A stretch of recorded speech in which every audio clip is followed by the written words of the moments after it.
जलजीवन mission योजनेचे अंतर्गत अपूर्ण कामे तसेच सर्व वाडीपाड्यावर नळ पाणी पुरवठा योजना सुरू करून निकृष्ट दर्जाच्या नळ पाणी पुरवठा करण्यात आले असल्याने जागतिक महिला दिनाच्या दिवशी हंडा मोर्चा जिल्हा परिषद नाशिक येथे काढण्यात आला होता।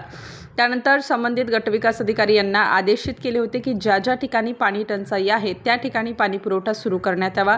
मात्र त्याला आज 1 महिना झाला, कुठेही पिण्याच्या पाण्याची व्यवस्था करण्यात आली नसल्याने एल्गार कष्टकरी संघटनेच्या वतीने पत्र निवेदन देण्यात आले। केंद्र सरकारकडून राबविण्यात येत असलेली जलजीवन योजना सध्या राज्यात सर्वच ठिकाणी या योजनेतून कामे सुरू आहेत।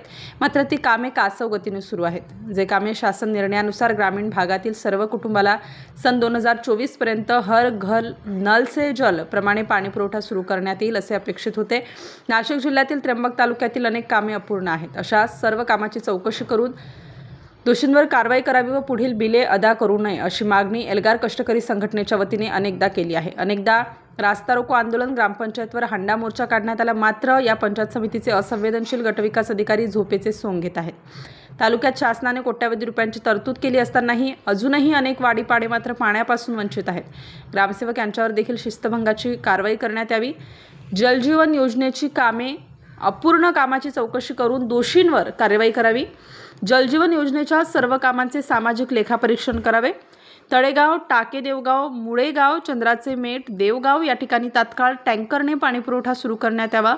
वाडीपाड्यांना तात्काळ टँकरने पाणी सुरू करावं अशा मागण्या एल्गार कष्टकरी संघटनेच्या वतीने करण्यात आल्या आहेत। स्टार न्यूजसाठी मोहसिन पठाण, नाशिक।